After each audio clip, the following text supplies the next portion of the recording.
Welcome back to my course Industrial Biotechnology. So, today I am going to discuss a very important topic, that is the aerobic effluent treatment process.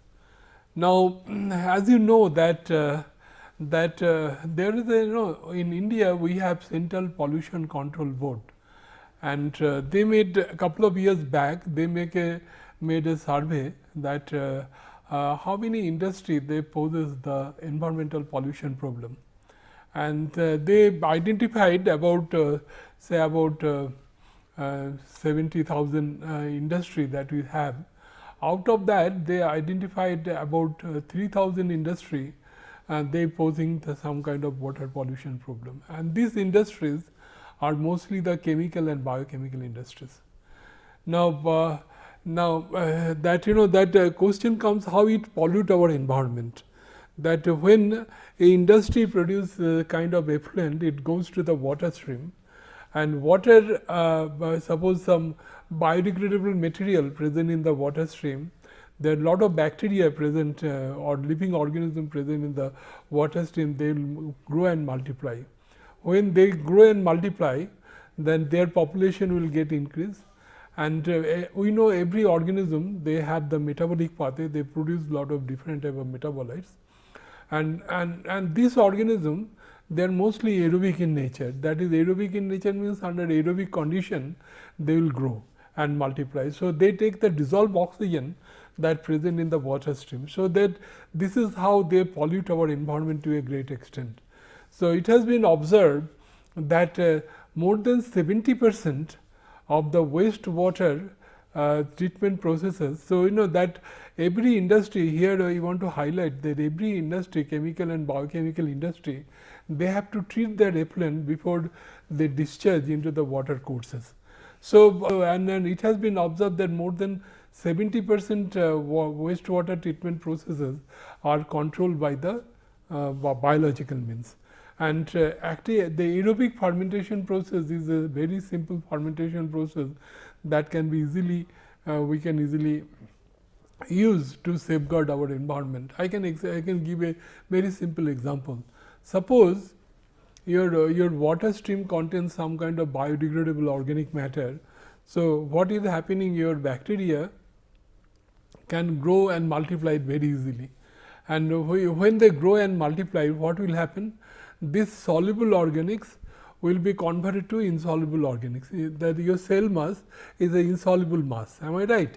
And also during this conversion process, every cell they respire, they convert this to carbon dioxide. So, carbon is converted into two different forms, one is cell mass, another is the carbon dioxide. So, carbon dioxide goes to the atmosphere, and the cell mass is the insoluble mass. So, that you can easily separate it out. So, if you separate it out, your water will be free from the contaminants. This is how the aerobic process works, and that is largely used by the different industry. So, today I am going to share that how this process is in operation in the industry. Now, first I want to give you the information that how this carbon energy analysis of the aerobic and anaerobic, because two type of processes we have. One is the aerobic digestion process, another is the anaerobic this microbial degradation process. So, aerobic condition and anaerobic condition. Now, here if you look at carbon balance, here 50% carbon is converted to biomass and 50% to carbon dioxide. But here in the anaerobic process, 95% decomposes in the form of biogas, which comprises of methane and carbon dioxide, and 5% only is converted to biomass. So, here 50% and here is 5%. This is the difference is there. Now, if you consider energy balance, the 60% energy is stored in the form of cells and 40% is lost in the form of process heat. But in case of this anaerobic fermentation process, almost 90% of the energy of the organic material can be recovered to as biogas, and 5 to 7% used for the growth of the cell, and 3 to 5% waste in the form of heat. So, you can see how they are different from each other. Now, The minus, because this is the very this minus mean minimum national standard. This is imposed by the our Central Pollution Control Board. Now, they determine that what should be the disposal standard of the different effluent produced by the different effluent produced by the different industries. As for example, brewing industry, that it produce the whatever effluent they produce, it should have BOD 5 30 milligram per liter, total suspended solid is 100 milligram per liter. In distillery industry, because again it depends on the kind of effluent that we have. The BOD 5 is 300 milligram per liter, because achieved by 1982, and they to be diluted with water, low BOD 5 effluent to bring it to 500 milligram per liter, used for the land irrigation particles. Now, second two-stage aerobic treatment process should be provided in 1984, so that you can bring it to 30 milligram per liter. This is kind of standard they put. The nitrogenous material, this is particularly applicable to the fertilizer industry, that pH should be 6.5 to 8, ammoniacal nitrogen should be 50 gram per liter, and gelder nitrogen is 100 milligram per liter. Now, other we have complex fertilizer, woolen industry, then synthetic fiber, semi-synthetic fiber, and sugar industry. So, different as I mentioned, the different industrial effluent has their different disposal standard depending. And one thing is that when the Central Pollution Control Board, when they determine the disposal standard, they also tell you the possible method through which this can be reduced. So, otherwise it is very difficult to follow it up by the industries. So, that they keep take into account. Now, if you look at the raw water quality, that is very important, as it is determined by the WHO. But that in the day to day life we take the raw water, and we should know what should be the quality of the drinking water. The pH should be 6.9, the total dissolved solid should be less than 1500 milligram per liter, iron content should be less than 50 milligram per liter, nitrate should be less than 45 milligram per liter, fluoride is, I want to point out this is very important, the BOD, the biodegradable organic matter, biochemical oxygen demand should be less than 6 milligram per liter. This is very important as per drinking water concept. This indicate that whether your drinking water is contaminated or not. And so this is the Indian standard that we have, that is given by the ISI, and this is the WHO standard.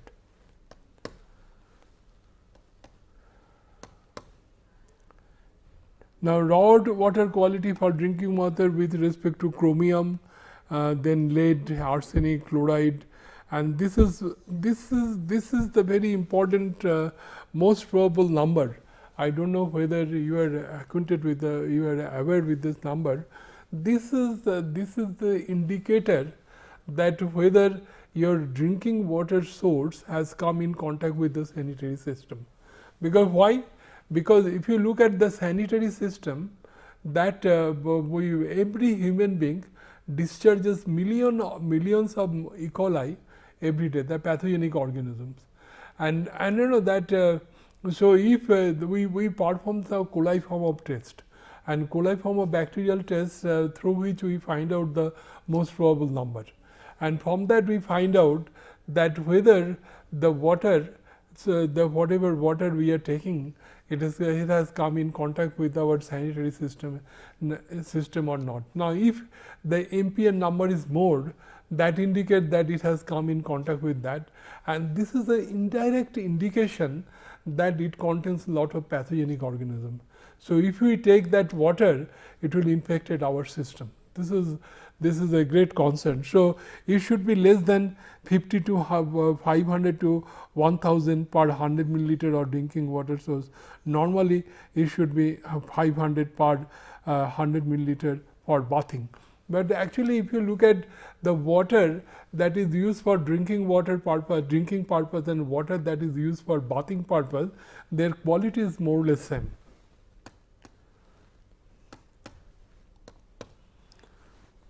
Now, let us talk about the different aerobic wastewater treatment processes, and first process that we come in our mind, there is a lagooning process.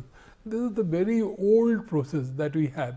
What is the lagooning process? We know lagoon. Lagoon is a kind of shallow pond. It is we put the wastewater in the shallow pond, and aerobic organisms that grow there and multiply and degrade the material. So, lagooning techniques is the natural treatment techniques which is consisted of the accumulation of wastewater in ponds or basin known as the biological or stabilization pond, where a series of biological, biochemical and physical processes take place. So, this is the lagooning process that we have.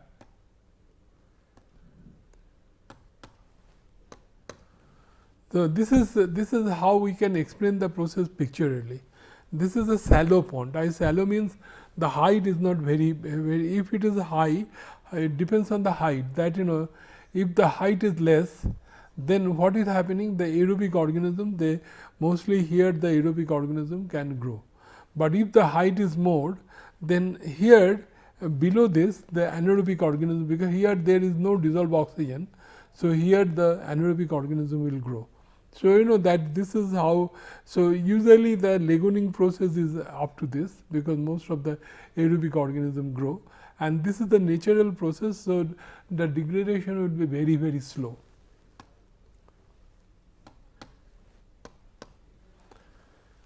Now, this is the overall overview of the wastewater treatment process. If you look at it, it is very interesting that this is the influent, because this is we take we take the material from maybe water, maybe sewage water, maybe industrial water we can take out.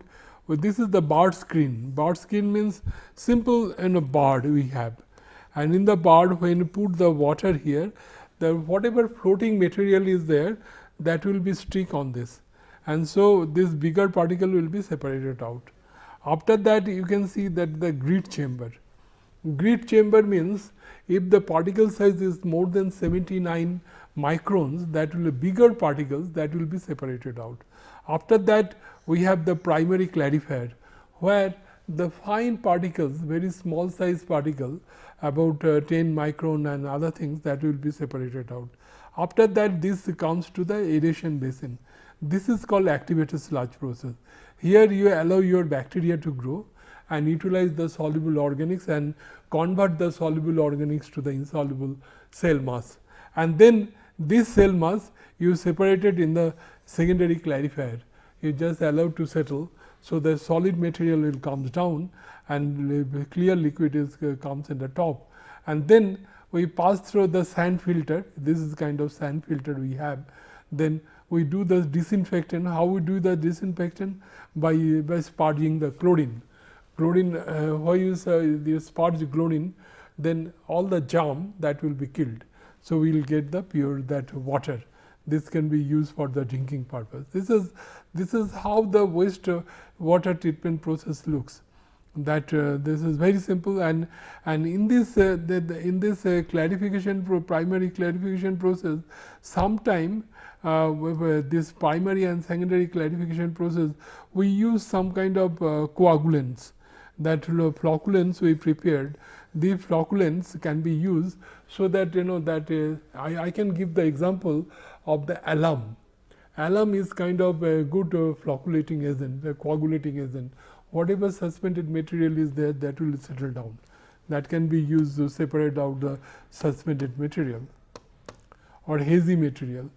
Now, one very important thing is that in this aerobic process, that we use the organism, what you call one key organism, what you call Joglia remigera. What is the speciality of the organism? The speciality of the organism is that it produces the polysaccharide gel. It produces polysaccharide gel. So, what is happening? that the bacteria, we know they are very small size, am I right? The bacteria, when it produce the gel and this bacteria produce gel, they will be sticking with each other, they will stick with each other.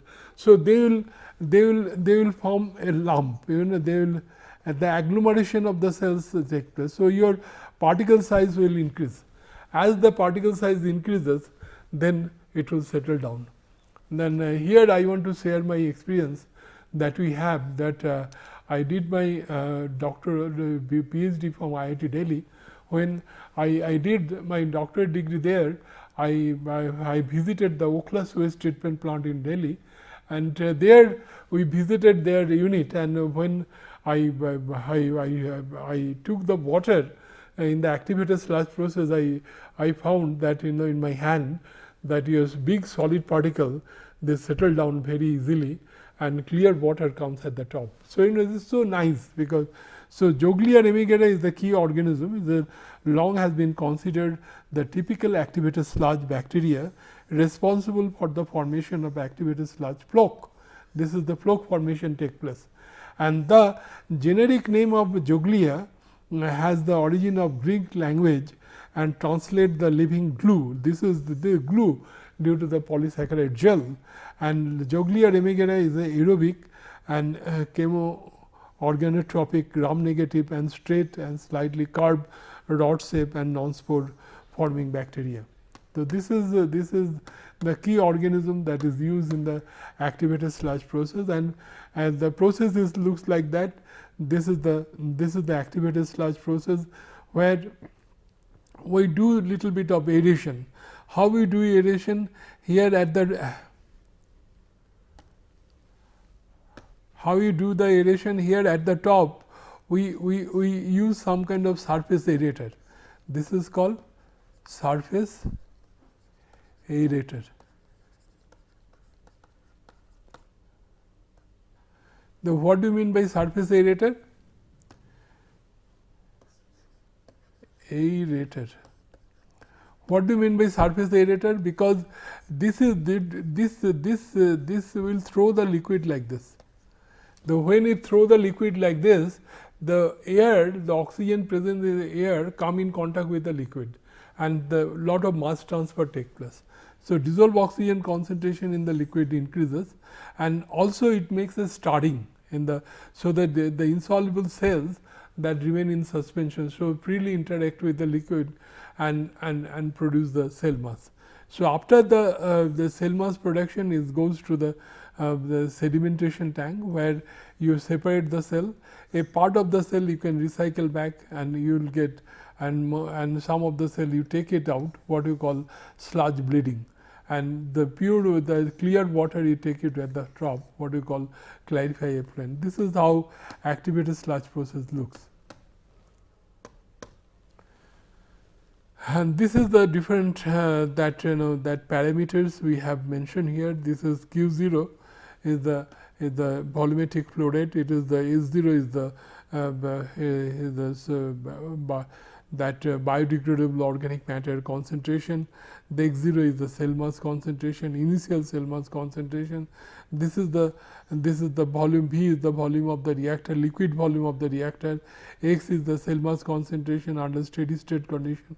S is the substrate concentration, and that main drawback of the CSTR, when you have start tank reactor, your cell will go out of the system. If the amount of cell that is going out of the system is not produced in the reactor the same, then you will find the cell mass concentration will decline. So, to avoid that, what you do, a part of the cell we recycle back, so that your cell mass concentration remain uniform, so that your rate of reaction inside the reactor will remain constant. And this is how the effluent is coming, this is how the sludge bleeding take place. Now, this is the typical activated sludge process. I want to show you this here. So, here we have at the middle we have the surface aerator which is located, and we put the liquid here, and from the side we take out the effluent from this particular reactor. This is how it takes place in the system. Now, the activated sludge process contains numerous bacteria and other microorganisms. When it mixed with the sewage sludge saturated with oxygen, bacteria perform the following function: oxidize the organic solid, promote coagulation, flocculation, and convert the dissolved solid, colloid and the suspended solid into settlable solids. In practice, the following operations are carried out in activated sludge process. The different operations are carried out in this process. That sewage is given treatment for the primary sedimentation tank, and then detention kept about 1.5 hours, 1 to 1.5 hours. The settled sewage from primary sedimentation tank is mixed with required quantity of activated sludge in the aeration tank. The mixture of the activated sludge and wastewater in the aerobic aeration tank is called the mixed liquor or mixed liquor suspended solid, MS or MLVS, VSS, mixed liquor volatile suspended solid. Now, here I want to point out this thing that we have come across two things, MLSS and MLVSS. What do you mean by that? Mean is that MLSS means mixed liquor suspended. What do you mean by suspended solid? It is a solid material that remain in the liquid. And what is the volatile suspended solid? It is the organic material. And we know that your microorganism is basically it is the comprises of organic material. So, the ratio of MLVSS and MLSS plays very important role. Now, suppose this ratio is usually its ratio should be 0.8. Now, if this ratio is low, suppose it is 0.5, then what does it indicate? It indicates that most of the that 50% of the suspended solid is organic. Now, if it is 0.8, we can say 80% of the suspended solid is organic. That means your cell mass will be more, and if it is 50%, cell mass will be less. So, this ratio plays very important role as per activated sludge process is concerned.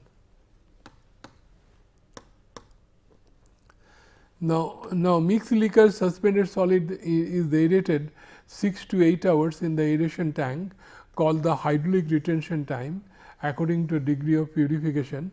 About 8 cubic meter of air is provided, each cubic meter of wastewater treated.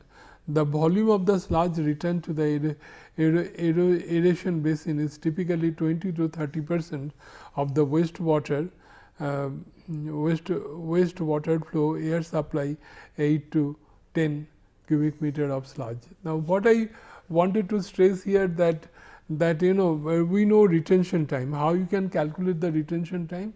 Hydraulic retention time is equal to V by F. What is F? Is the volumetric flow rate. I told you V is the volume, am I right? And volumetric flow rate means volume per unit time. So, what is happening? This is time. So, volume will cancel, this time will come. So, this is equal to time. So, and that is usually that hydraulic retention time, the how long the liquid resides in the reactor, this is 6 to 8 hours. That is the reaction time actually, it is that time the reaction take place, and after that the reaction then you take it out. Now, here since air is plays very important role, because the air oxygen, as you know, that is sparingly soluble in water, and since aerobic organism they required oxygen for the growth and metabolism, and microorganism can take the oxygen which is dissolved in the liquid. They cannot take the oxygen which is present in the air, am I right? So, that is the major bottleneck of this particular process. Now, the aerated mixed liquor suspended solid resulting in the formation of floc particles ranging in the form of 50 to 200 ppm, which is then removed in the secondary sedimentation tank by gravity settling and leaching a relatively clear liquid as treated with effluent. Typical greater than 99% suspended solid can be removed in the clarification step. So, this is the finally pass through the secondary clarification technique to get the clear liquid.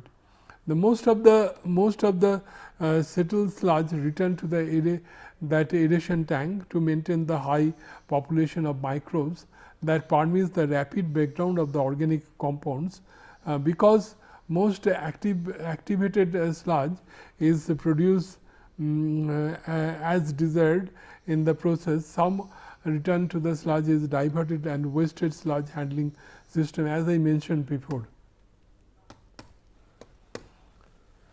Now, this is the characteristics, different kinetic parameters that we have, that the maximum specific growth rate that is here is varies from 1.5 to 4 day inverse, then Qmax equal to 3 to 5, Ks equal to that saturation constant 10 to 50 gram per cubic meter, yield coefficient is 0.3 to 0.8, that hydraulic detention time is 1.02 to 1.15, d is the dilution rate, is that it is coming around 1 to 220.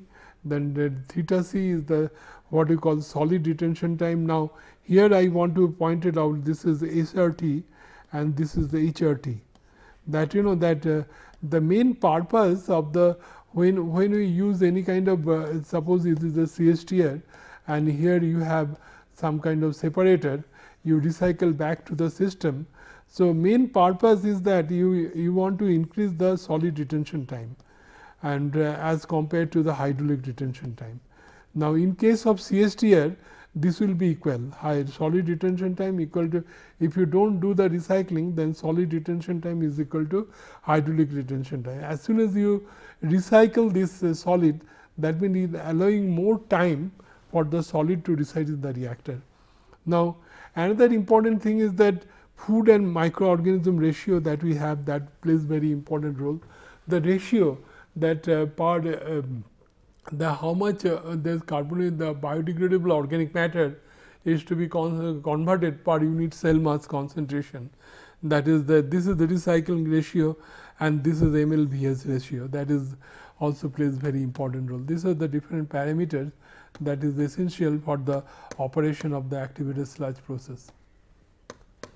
Now, this is another very important parameter that we have, what you call sludge volume index, in the particularly in the clarification process or sedimentation process.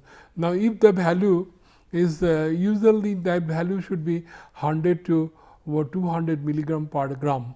That means that sludge volume index means is if 1 gram suspended solution, this is we keep it for settling for 30 minutes and if it occupy the volume, this is in 1 liter measuring cylinder, and if the volume is occupied 100 to 200 milliliter, then we consider it is the good settling sludge. Now, if it is more, it is not good settling sludge. If it is less, then we will find this settle very fast. So, that is also not desirable. So, our activated sludge should have this settling characteristic. It should be sludge volume index of 100 to 100 to 200. Now, one problem, the design problem I want to discuss here, that design a continuous flow start tank reactor activated sludge process to treat 0.25 cubic meter per second of settled wastewater having 250 milligram per liter of BOD5. BOD5 means biochemical oxygen, 5 days BOD5. The effluent have 20 milligram per liter of BOD5 or less. Assume that the temperature is 20 degrees centigrade, that the following condition is applicable. The effluent, the volatile suspended solids to reactors are negligible. ml/vs, XU, ml/vss. ml/vss means the cell mass concentration in the reactor. This is the cell mass concentration. Theta c is the solid detention time. This is the hydraulic rhythm of the reactor equal to continuous flow start tank reactor. Effluent content 22 milligram per liter of biological solid, so is 65% biodegradable. The value of BOD 5 can be obtained by multiplying the BODU. BODU is the ultimate BOD by a factor of 0.68. The waste contains the adequate nitrogen and phosphorus and other trait nutrient for biological growth. Mu d is the death rate constant of the specific death rate constant. The death rate is 0.06 day inverse and yield coefficient is 0.5. 1 day sustained peak is 2.5 tons of airflow. These are the different conditions are given, and let us see how we can solve it, because whenever we go for any kind of process design, first things that we shall have to find out that what is the conversion efficiency of the process. Now, here that if you in this process what is happening, this is the input, we have 250 milligram per liter of BOD 5 and the output you have 20 milligram per liter of BOD 5. Am I right?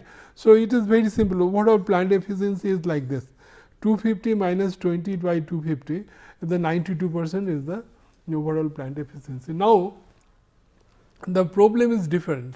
Now, in this this effluent is comprises of two things. It comprises of soluble material as well as insoluble material. Now, what is the purpose of activated sludge process? I told you at the beginning that whatever soluble organics is there, we are converted to the insoluble organics, because your organism utilizing the soluble organics and producing the cell mass.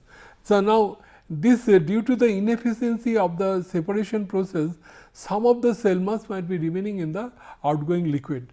So, BOD 5 of the this insoluble that cell mass, that is to be detected, because this is the actual BOD 5 of the effluent is coming about 6.2 milligram per liter. This is the actual BOD 5 of the effluent. So, what we are getting, that conversion efficiency, what we will get.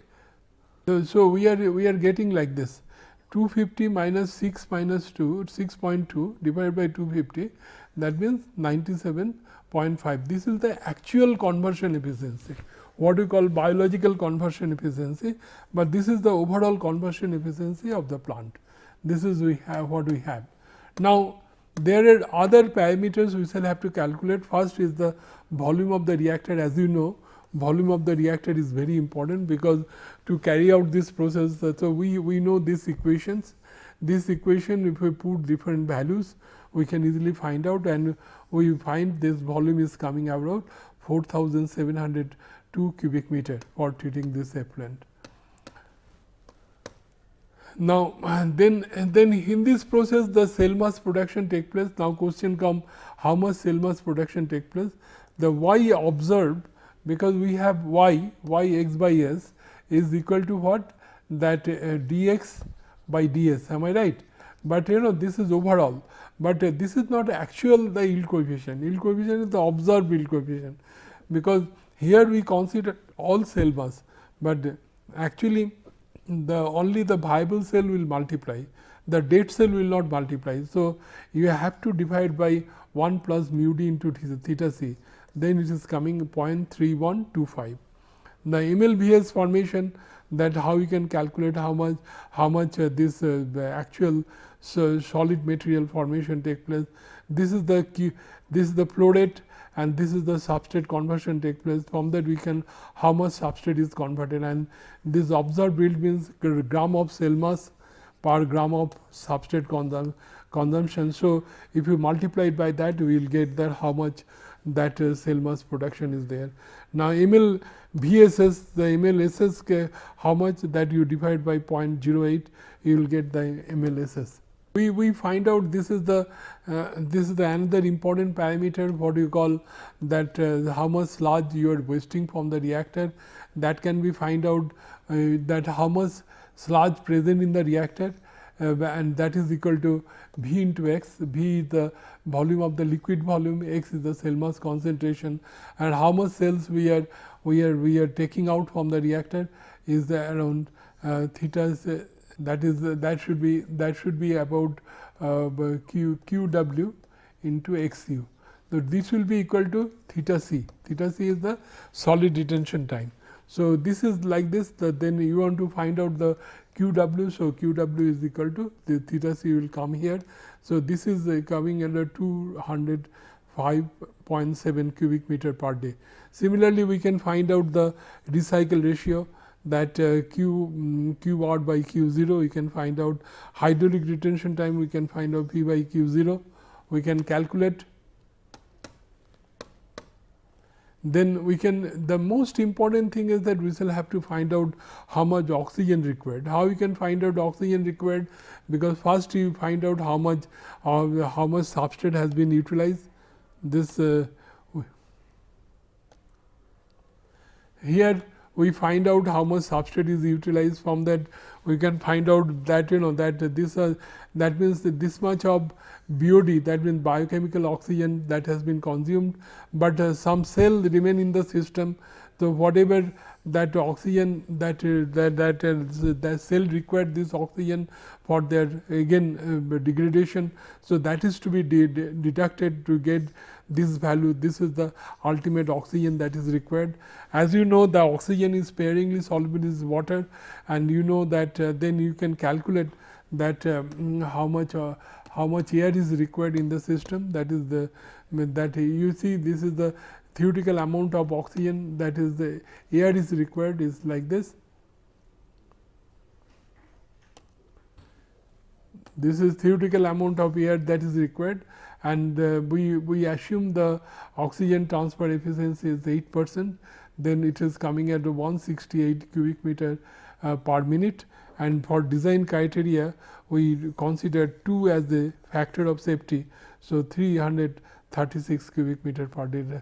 So, we can calculate like this, we can calculate that how much what should be the capacity of the aerator we have in this reactor, and this is we can find out that per volume of the effluent is how much required per kg of BOD removal, how we can read.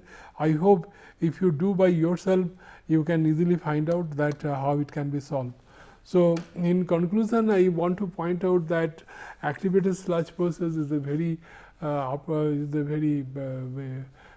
common process that is used by the industry, largely used by the industry for the removal of soluble organics present in the effluent.